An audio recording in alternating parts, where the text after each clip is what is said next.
Hello, everybody. Welcome to the September webinar. We're going to give people just a minute to get in and get settled, and we will start talking about the very best lab tests for complex kids. So if you have any questions at all, please drop them in the chat box. There is a Q&A area of the chat box. And so as I'm able to, I will be happy to answer questions. All right. Good deal. So, all right, it's right at 9 o'clock. So let's go ahead and get started. I like to make sure that I'm watching the time very closely. All right. So let's talk about lab tests for complex kids. So first of all, most of you who are here probably know me, but in case you don't, I'm Dr. Sonia McGowan. I'm the owner of Covenant Pediatric Wellness Center and Covenant Pediatrics in Jefferson City, Missouri. I'm married to Shannon there, who you see on the left.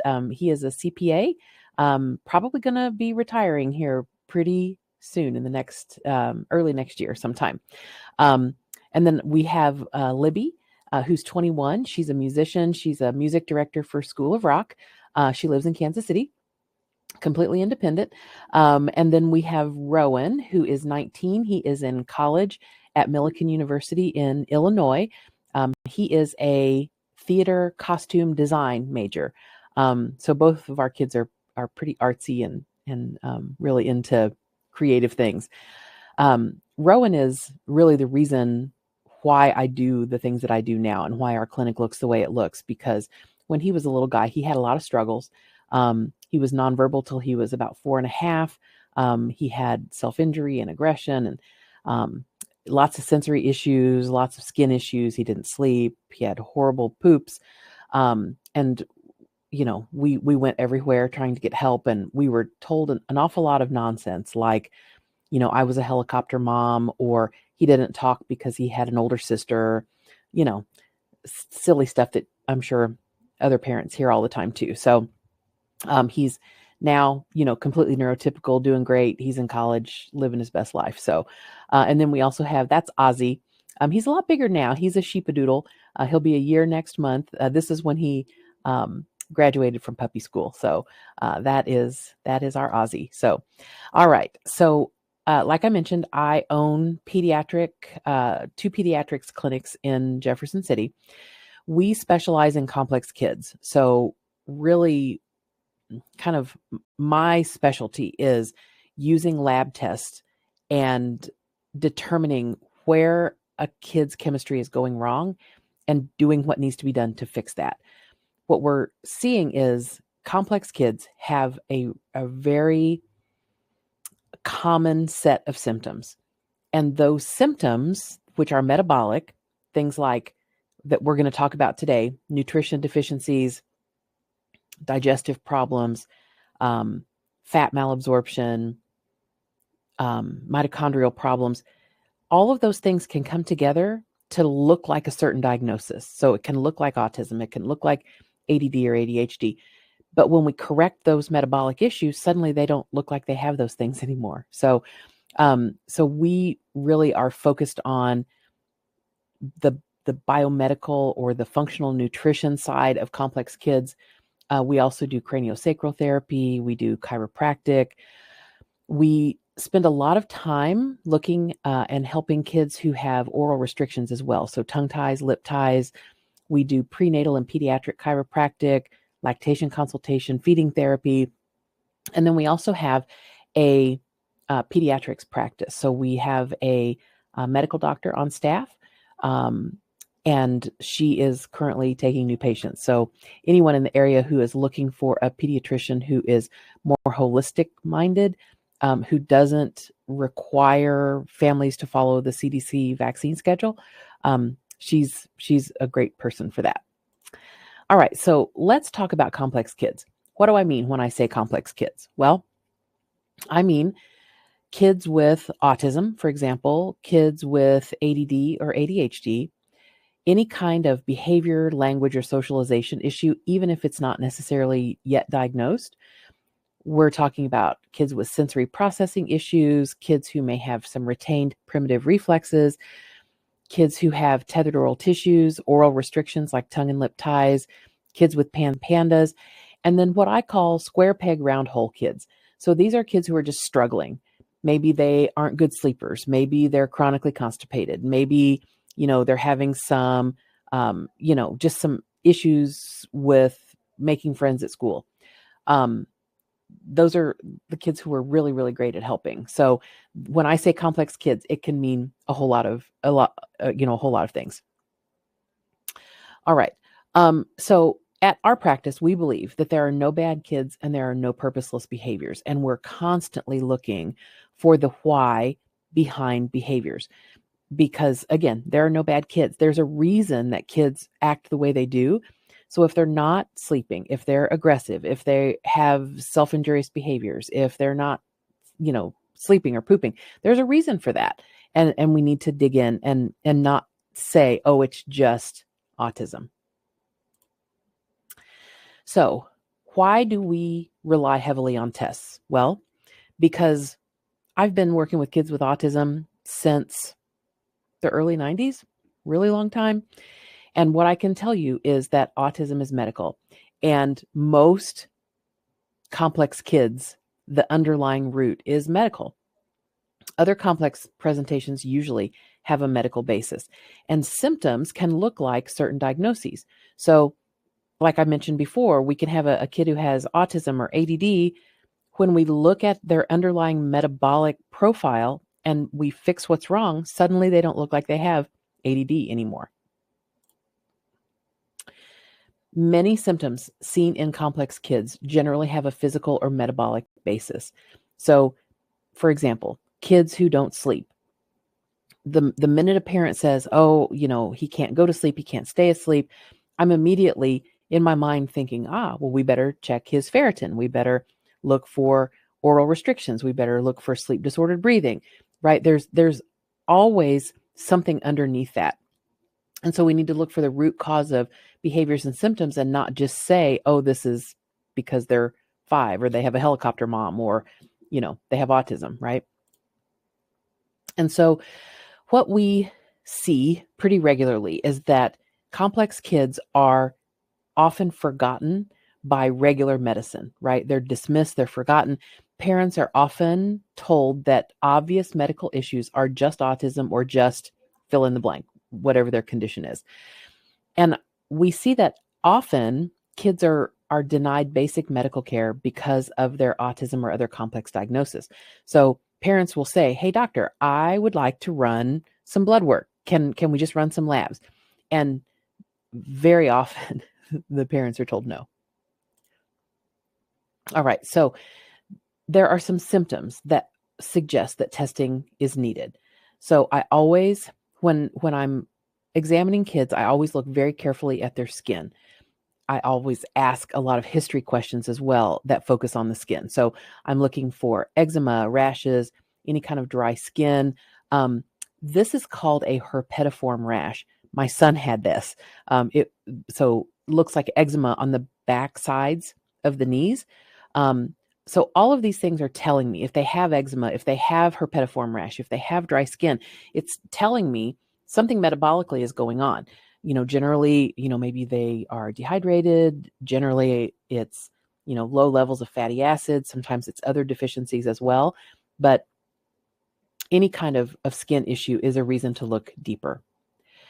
Hair issues as well. So if kids have hair that doesn't grow very much, very thin, very flyaway, again, suggesting that we need to look into this. Lips that are dry and cracked, mouths that have cracks at the corners, both are very suggestive of certain nutrient deficiencies. If a kid will let me, I always look at their tongue because this tells us a lot about what's going on in their system. So when we see a geographic tongue like this or any kind of white coating, it's very suggestive of intestinal challenges. Same with a tongue with lots of cracks and fissures. This is very suggestive of some malabsorption, of nutrient deficiencies as well. And then I always look at their nails. Very commonly, I see these white spots on kids' nails. Generally, that's suggestive of zinc deficiencies, sometimes other mineral deficiencies as well. But I'm also looking for ridges like this. I'm looking for nails that are spooned. So I'm just looking for anything unusual in the presentation of their fingernails and their toenails too, if they'll let me look. I always kind of try to assess their head shape as well. So anytime a kid has a prominent forehead and it's not necessarily a family trait, that's highly suggestive of a vitamin D deficiency. And I can tell you, I mean, we see hundreds of kids a month here, and I pretty much always test vitamin D. And I would say 95% of kids who are complex have low vitamin D levels. I also look for a head that is large in relation to their body. I look for head shape differences as well, because that can just give me some clues about, especially head shape differences, highly suggestive of high tone and probably tongue and or lip ties as well. All right. We always look at the belly. We listen to bowel sounds. We look at the appearance, and it's very common for us to see a bloated abdomen like this, and even more common to see a big belly with a wasted bottom, and then abnormal bowel sounds. So all of these things together are just telling me absolutely yes, this is a kid who needs some lab tests done. Pretty common for our kids to have food issues. So kids are very selective. They prefer to graze rather than sit down and eat a whole meal. They're, again, very limited in what they'll eat. You know, it's common for parents to come in and sort of be embarrassed. They'll say, I hate to tell you this, but my kid only eats 3 things. Super common. We hear that more often than not. And then we hear, kids who crave things. Sometimes it's really odd things. I've had kids who, crave things like mustard, spoonfuls of it, or, spoonfuls of relish. That's all they want to eat. But generally it's carbs. Kids really, really crave carbs. And so all of this, again, tells me something is underlying. We've got to look a little deeper.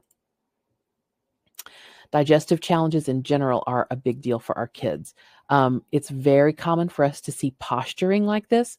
So these are 2 different kids. They don't know each other. They don't live anywhere near each other.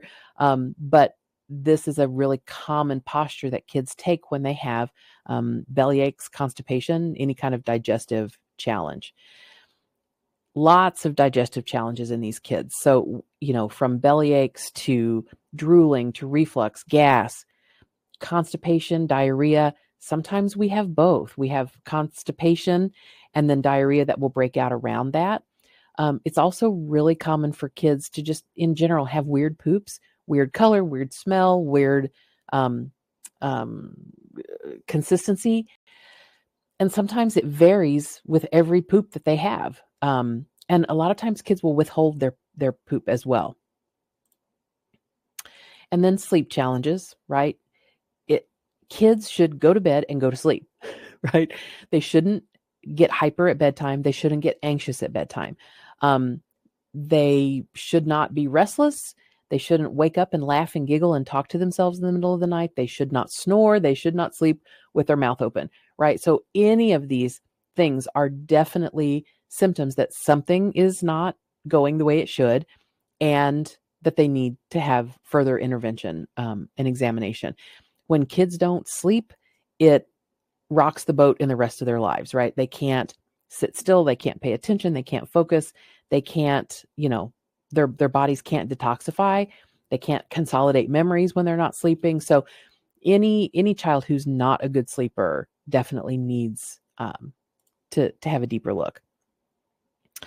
Energy issues as well. So a lot of times parents will say, they're like the Energizer Bunny. They never, ever slow down. A lot of times parents will say it's kind of the opposite. They have low stamina. They want to be carried. They want to be put in a stroller. They'll complain that their legs hurt, that their legs are tired. And so all of these things are very suggestive to me that, again, that we need to look deeper. And so what we know about complex kids is that they are vulnerable. So they tend to have mitochondrial dysfunction. If you don't know much about that, go to my website called thewhymatters.net. And if you scroll down, you'll find a webinar about mitochondrial dysfunction. So basically it's just the fact that they can't turn their food into energy inside the cell. This is excessively common in complex kids of all kinds. And so it's one of the first things I look at, honestly, and we're going to talk about that as we get into the tests. So they tend to not make energy from their food very well. They tend to have a lot of nutrient deficiencies. They tend to have immune dysfunction. They tend to be poor at detoxifying. And then they really sort of are sponges for toxins. So any kind of environmental toxin, herbicides, pesticides, plastics, anything in the pollution on the ground. And then they're also kind of sponges for pathogens. So, mold and strep and, things like that. Our kids are just very, very vulnerable to those things. So let's start talking about the best test. So getting blood from kids can be a challenge, right? We're very, very good at it here at my clinic, but we do it a lot, and we've learned the best positioning and the best strategies, and we can be patient, and that's really the difference. But a lot of you don't have access to a phlebotomist who is experienced and patient, etc. So we really try to have a lot of different tests as options that don't always require blood. So my first and favorite test is the organic acids test. It's urine. There are a couple of labs that do this. My ultimate favorite is the Genova Labs Metabolomics. I do this with most of the kids who come to my clinic, and it tells us a lot of things. So it tells us about deficiencies, specifically antioxidants like vitamins A, C, E, alpha lipoic acid, glutathione, right? It tells us about B vitamins, fatty acids, minerals. So it gives us exactly where your child stands in terms of what those particular levels are. It also tells us about that mitochondrial dysfunction. So it'll tell us, can they turn their fats and carbs into energy? And it actually gives us a kind of a read on their actual Krebs cycle. It will tell us about oxalates. So oxalates are crystals that generally give an adult a kidney stone or a bladder stone. In complex kids, they tend to not necessarily have stone formation, but those crystals will settle in certain tissues of the body and can cause some pain. Oxalates come from two sources, generally food, and it's generally not the food kids are eating, spinach, things like that. The other place they come from is intestinal yeast. So it's important for us to have a look at that, because a lot of times kids' behaviors are related to pain. And if oxalates are causing pain, we need to know that and fix that. It tells us about neurotransmitters. So we get information about serotonin, dopamine, epinephrine. It also tells us about amino acids. It tells us about intestinal health as well. So do they have intestinal malabsorption? Do they have a yeast or bacterial overgrowth? Do they need probiotics? Do they need a digestive enzyme? So this test tells us all about that for a pretty, reasonable price. So it's a first morning urine. And here's kind of a glimpse. This is page 2. This is where it tells us what the child's deficiencies look like. So the nutrients are over here on the left, and then where the child is this black diamond. So you can see that this child has some pretty significant deficiencies despite having really good parents who feed them good food, right? And so generally, I will add the blood spot add-on because it tells us about omega-3, 6, 7, and 9 fatty acids. So this test is $354. Insurance is always a question. If you have met your out-of-network deductible, then it reduces the price of the test. Sadly, most of us never meet that out-of-network deductible. So here is another few parts of that test just to help you see what it looks like. So this is the area that tells us about intestinal health. So you can see this particular child had very significant malabsorption, very significant bacterial and yeast overgrowth. This is the section that tells us about cellular energy and mitochondrial function. And so what we see about this child is They do not turn fats or carbs into energy very well, and that their energy making cycle, that Krebs cycle, is definitely dysregulated. So this was one of the first things that we worked on with this child. This is the neurotransmitter and detoxification markers. So you can see there's a lot of dysregulation with the neurotransmitters and very poor detoxification. And then this is telling us about the oxalate markers. So you can see one of them is a bit elevated. This is telling us about oxidative stress. And then this is telling us about the fatty acid levels. So omega-3 and 6, we've got 7 and 9 down here. So you can see this child, 2 of the omega-3 subtypes are okay, but the other 2 definitely need some support. Okay, same with the omega-6s. So this is a really, really robust test. Very, very helpful to get us started with complex kids. This is an organic acids test from what used to be called Great Plains Labs. Now it's called Mosaic Diagnostics. Excellent test. I just like the metabolomics. I use it more, but I use this one a lot too, especially if a child has had this test done in the past and we're wanting to update it. I'll do the very same test so that we can compare apples to apples. So this one, again, tells us the same things. So it tells us about what's going on in the intestine. So yeast and fungal markers, bacterial markers, and then it pulls out specifically Clostridia markers. And so you can see, again, the diamonds are where this child's data is. So we can see he's got a couple of elevated bacterial markers.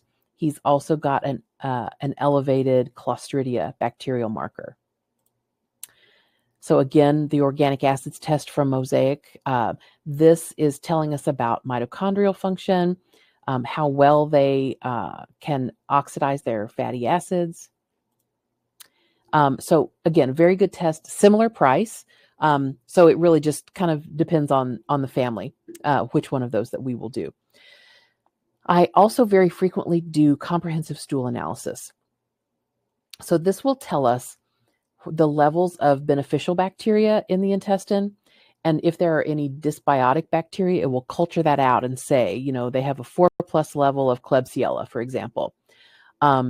They will, this test also tells us about yeast and how well they're digesting. So are they pooping out their fats? Are they pooping out their carbs, for example? It will also tell us about inflammation in the intestine. It will tell us about what the immune system, how it's functioning in the intestine as well. And then we can do some optional add-ons for parasites, for different markers of intestinal permeability. So again, this is a stool collection. It is $249. There are some insurance billing issues or options for some of these tests. A lot of times, if you take the chance on billing your insurance and they deny it, you end up paying more than if you'd paid cash to begin with. So that's just something for you to talk to your practitioner about in terms of payment. So here's an example of parts of the stool test. So here's the beneficial flora. And so you can see all of these good guys here and the levels. And when we see the NG here, that means no growth. So this child has no growth of lactobacillus, which is a very crucial beneficial bacteria. He has none. So this was something that we worked on with him. And then you can see he's got a lot of imbalanced flora, including Klebsiella, Proteus, Staph, Strep, right? So all of this is something we definitely want to pay attention to. Here's the yeast culture telling us that no yeast was present for this particular child. And then it also cultures out or identifies some viruses and then some additional pathogenic bacteria. And you can see all was well here, except this child had positive norovirus. So this is telling us about how well they're digesting. So this particular child had enough digestive enzymes, was basically pooping out a little bit of their dietary fats, not terrible, but we're digesting their carbs pretty efficiently. We see some inflammation here, and then we see an elevated immunology marker here. And then this is telling us about short chain fatty acids as well. So you can see a little bit of dysregulation there as well. Oh, well, this is out of order. Sorry about that. This is the organic acids test. Sorry, I don't know how that happened. But anyway, this is telling us about neurotransmitters and detoxification. So you can kind of see the metabolomics and the organic acids test are pretty similar. Yeah. And then, sorry, we just got all, yeah, this is what happens when I'm trying to do too many things, right? So this is back to that organic acids test telling us nutrient levels. So you can see there's some dysregulation here. All right, so now let's look at blood work. I do quite a bit of blood work, honestly, and most kids tolerate it very well. Parents, and I don't either. I don't want to traumatize any child, but I really feel like the data that we get from the blood work is worth a few minutes of hard times, for the child in the clinic. So generally, this is kind of the panel I'm starting with most of the time. Again, it depends on the child's symptoms. It depends on their exam and their history. I don't do just blanket tests on everybody, right? I pick out what the most important things are. But generally, my baseline to start with is a blood count, a metabolic panel, a vitamin D. I always look at their lipids because I really want to see that total cholesterol. Total cholesterol is a big deal because many, many kids have low cholesterol. If you want to learn more about low cholesterol, go to my website, go to the webinar series and scroll down and find the webinar about low cholesterol. It's very, very important. And low cholesterol can be very impactful for kids' behavior and brain development. So it's a big deal for us to look at this. I also like to look at their iron panel and their ferritin. Ferritin is the storage form of iron. So especially if kids are not sleeping, we certainly want to look at ferritin. Sometimes we look at thyroid function. We will look at ANA and CRP. Those can be measures of autoimmunity, of inflammation. I also very frequently look at strep and viral antibodies as well as mycoplasma antibodies as well. I don't do this on all kids, but if I'm suspicious of PANS PANDAS, I really love the Neural Zoomer Plus. I don't love the name of the test. I think it's kind of silly, but it is a test that measures immune reactivity, particularly in the brain. So it looks at underlying inflammatory responses that could be causing symptoms for a child. And so this is available as a blood spot or a blood draw. So by blood spot, I mean a finger stick. It tests for strep and the more common viral triggers. And again, it's especially applicable if I'm trying to get a look at PANS and PANDAS. And the cost on that test is about $3.99. And so again, it's not a test I do on everybody, but it's very, very good when we suspect PANS PANDAS for a child. So this is the summary page of the Neural Zoomer. So it gives us positive IgG, IgA, IgM. So these are just different immune responses. It gives moderate positivity and then negative. So these are all the things that the test looks at. And then these are the things that are positive. So this particular child had a positive blood-brain barrier disruption and then moderately positive on all of these things. Brain autoimmunity, blood-brain barrier disruption, and then down here it shows the infection. So I thought for sure it was going to be strep in this child, but it was actually Epstein-Barr. And we chose to do this test on this child because he couldn't tolerate a blood draw. And so the blood spot card was a really nice option for us to figure out if we were dealing with PANS or PANDAS. So you can see these are all the different antigens that it tests for brain autoimmunity, brain inflammation, and then infection. So it looks at cytomegalovirus, Epstein-Barr. It looks at strep as well. All right, so I often look at food allergies and sensitivities for kids. So just to delineate those. Hold on. Sorry about that. So allergies versus sensitivities. So allergies trigger an immune response. The immune system mistakenly identifies whatever that is as a threat, and it mounts a response against it. And so generally we see immediate symptoms, hives, swelling, difficulty breathing, etc.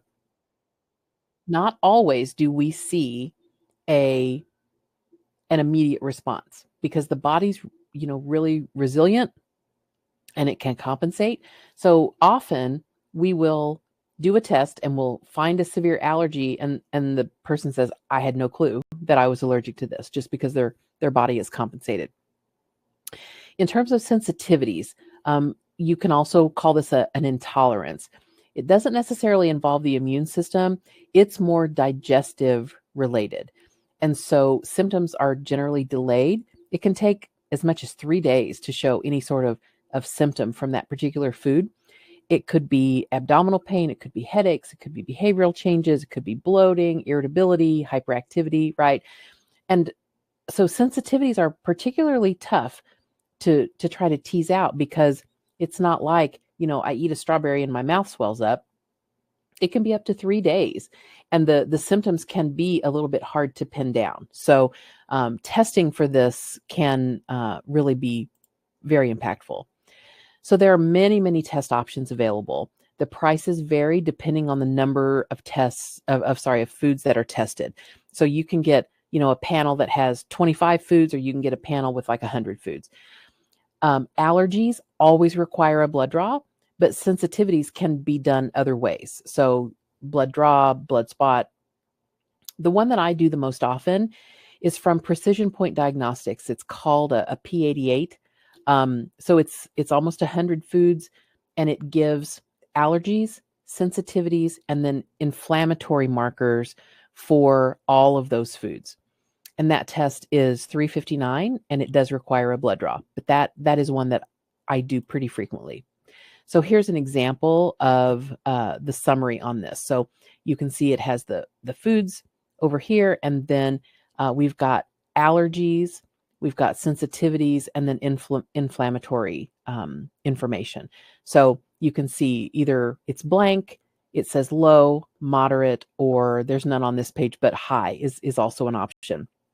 So as we, analyze this, then I give parents some guidance about, okay, they're allergic to 40 things. You can't live life like that, right? So I help parents prioritize. Okay, let's get rid of dairy first, or let's get rid of gluten next, or whatever it might be, just based on my clinical experience and what the child's presentation is.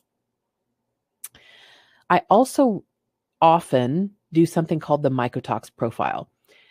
So I think it was last month, my webinar was about mycotoxins or mold. So if you didn't get a chance to watch that, or if you haven't watched the replay, definitely go look at my previous webinars and pull that up and have a look. This is a test of mold exposure. So it's a first morning urine. It's about 310. And this is just a quick look at the summary of positive results for a particular child. So what you can see here is they have 4 different mycotoxins that they are very elevated in. So the test is many, many pages long. This just is a summary that pulls out the positives only. So in closing, complex kids need comprehensive care, including basic and specialty lab tests. You need to find a practitioner who knows what tests to order, number one, based on the history and the exam. And you need to find a doc who knows how to analyze the results, and then how to prioritize the findings and turn this into a plan for intervention. Don't settle for anything less, right? Because if you're going to invest the time and the money to go see a doctor, you need to have the full package, right? You don't want to spend all this money on these tests just to be told nothing's wrong, or I don't know what to do with these results, right? And the reason I feel so strongly about this is because that happened to me. So I went to a doctor to get help for my child, and we did the metabolomics, fantastic test, but the doctor did not know what to do with it. He handed it to me and said, "You can probably analyze this better than me." That's not what I was paying him for, right? So it was very frustrating to me.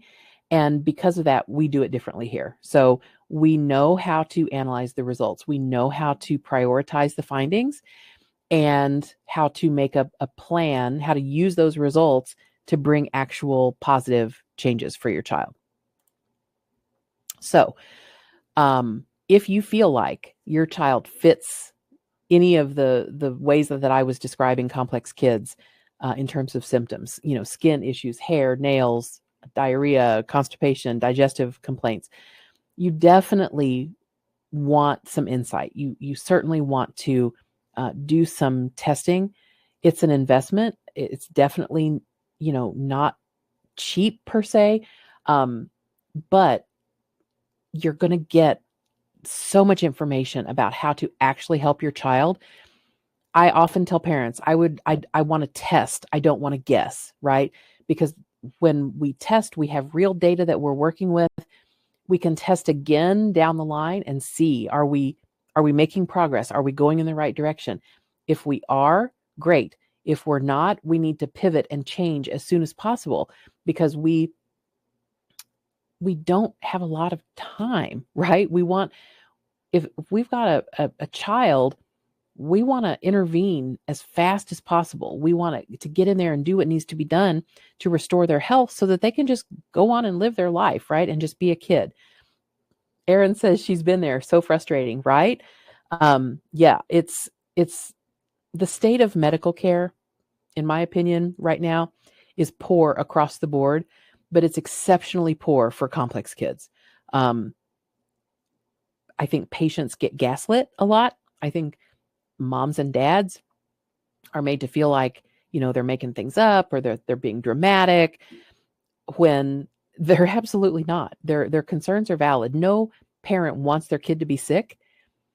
They want their kid to be well, and they're seeking care because they're looking for, the best possible outcome for their kid and their family. So yeah, I'm pretty passionate about this. I hate seeing families struggle, and I hate, kids who are visibly ill and they need help, and families can't find a doctor who's qualified to help them. So, yeah, so that's my soapbox for today. So if you have any questions at all, you can drop them in the chat. I'll stay on for another minute or two. I do a webinar every month. Generally, it's the first Friday. This month was a little different, but next month it will be October 4th at 9 a.m. I will do a webinar on pans and pandas. Yeah, so I do one every month. So we'll have one, the first part of November, first part of December as well. So be watching social media, because we always